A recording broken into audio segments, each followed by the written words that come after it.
그런데 금융감독원장도 논란입니다. 국토부 차관뿐 아니라 이 금융감독의 수장이 강남 아파트 두 채를 보유하고 있다는 게 드러났습니다. 논란이 이렇습니다. 조속히 정리한다라고 해서 한 채를 팔 줄 알았습니다. 그런데 자녀에게 양도하겠답니다. 세금 왕창 내고 내 아이에게 줄지언정 못 팔겠다는 겁니다. 들어보시죠. 참여연대 집행위원장 시절에 2020년 6월 29일 청와대 앞에서 다주택자의 고위공직자 임용을 제한해야 된다고 주장했죠. 네, 같이 했었던 것 같습니다. 네. 지금도 그 신념에는 변함이 없나요? 말씀하신 그 다주택 관련된 부분에 그 눈높이에 지금 안 맞는 부분에 아파트 두 채 보유는 다주택입니까 아닙니까? 네, 원장이 겁니다. 네. 평소 신념과 달리 정작 본인은 강남에 같은 아파트 단지 내 두 채를 떡하니 소유하고 있습니다. 조속히 해결하겠습니다. 예? 조속히 처리하겠습니다. 뭘 처리해? 다주택 처리를 할 겁니다. 네. 한두 달 내에 정리를 할 예정입니다. 원장님은 지금 아파트 두 채 있는데 그 한 채는 팔겠다고 빨리 처분하겠다고 얘기하셨잖아요. 정확하게는 제 그 자녀한테 그 양도할 어쨌든 처분하는 거죠. 명의를 바꾸는 거니까요. 강남 아파트 두 채 조속히 처리하겠다라고 해서 집값도 떨어진다고 하니까 국토부 차관이 한 채 파는 줄 알았습니다. 알고 봤더니 자녀에게 준답니다.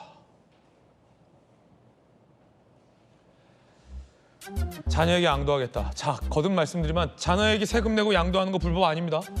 전세 끼고 사는 거 불법 아닙니다.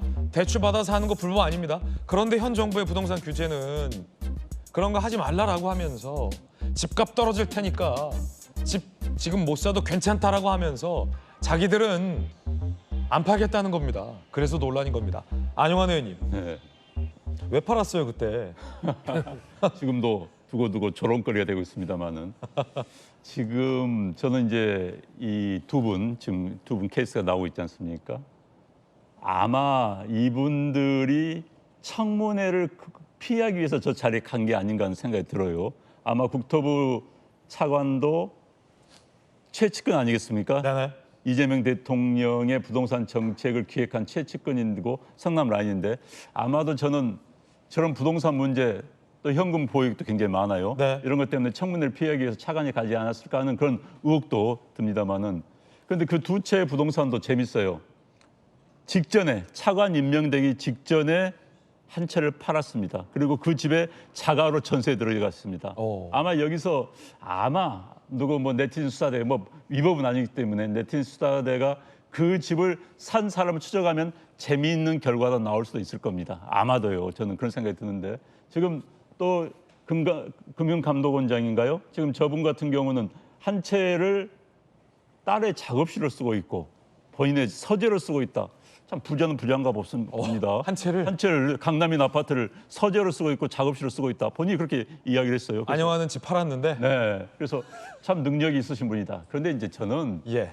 저런 분들이 왜 문제가 되냐면 제가 우파 좌파 가르는 게 좀 그렇습니다만은 과거에 본인들이 굉장히 선량하고 도덕적이라고 주장했던 분들, 도덕을 독점했던 분들이 저런 행태를 하니까 더 욕을 먹는 겁니다. 앞서 질의 중 나왔지만 시민단체 시절에 고위공직자가 다주택자 가지면 안 된다라고 그러니까요. 발표해놓고 자기들은 갖고 있다 이런 본인은 부분이죠. 그때 이제 집을 또 산 거죠. 그렇기 때문에 본인들이 도덕을 독점한 것처럼 그런 행동을 하니까 꼭 조국 지금 당대표인가요?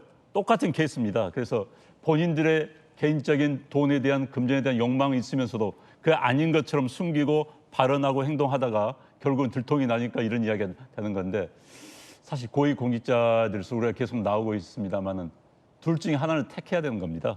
돈도 벌고 재산도 증식하고 중요한 자리에 앉는다. 둘 중에 하나를 선택해야 되는 것이죠. 예. 그래서 그건 황희정승의 케이스를 한번 우리가 생각해 보면은 좋을 것 같다는 생각이 듭니다. 김관삼 변호사님, 많은 국민들이 지금 부동산 정책을 믿어도 될까 말까 고민하고 있을 텐데 금융감독원장 하는 거 보니까 안 떨어지겠네. 떨어지면 팔지. 자녀한테 물려준대잖아. 라고 생각하지 않을까요? 그러니까 금감원장 저 말 자체가 앞으로 부동산은 더욱더 올라갈 것이라는 걸 암시를 해주는 거예요. 금감원장이 정부 정책을 안 믿으면 어떡합니까? 금감원장이 지금 금융기관을지 대출할지 이런 거에 직접적으로 관여하는 사람이잖아요. 근데 아파트 다주택자예요. 근데 자기가 일단 대출 규제에 관여를 했잖아요. 그러면 아파트 값이 떨어질 거야. 그러면 나는 두 채 있으니까 한 채는 어차피 공직자니까 팔아야 하고 비판 많이 받고 있으니까 그러면 팔아요. 떨어지면 자녀가 그때 사면 되잖아요. 근데 아파트가 떨어질 일이 없다고 생각하는 거예요. 폭등할 일만 있다. 그러니까 손해보기 싫은 거죠. 물론 추측입니다만 이건 금감원장의 속내기 때문에. 저는 뭐 추측이 아니라고 생각하는데 네. 단지 추론에 불과하지 않는다고 하는데 그러니까 자녀에게 양도하겠다는 거예요. 자녀한테 양도하면 어떤 일이 생기죠? 증여세 문제가 있잖아요. 증여세 내야 하는 거예요. 아, 나는 증여세까지 물면서도 아파트를 팔지 않겠다. 증여세가 굉장히 비싸거든요. 그렇죠. 그래서 지금 올해 지금 강남 아파트에 증여하는 사람이 최고 많다고 그러잖아요. 그 사람들이 왜 증여를 하겠어요? 아파트가 떨어질 것 같으면 증여할 필요가 없죠.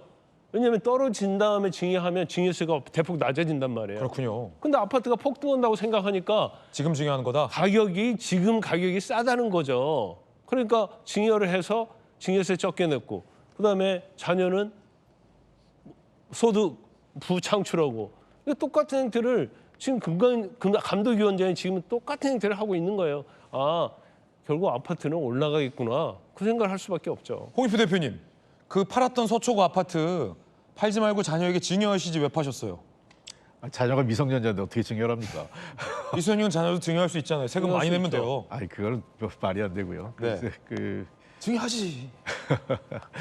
근데 어쨌든 저게 참 그래요. 저 뭐 이 일반인 입장에서는 경제적 선택은 저게 맞죠. 네. 탓할 수가 없어요. 경제적 그렇죠. 선택이라는 측면에서.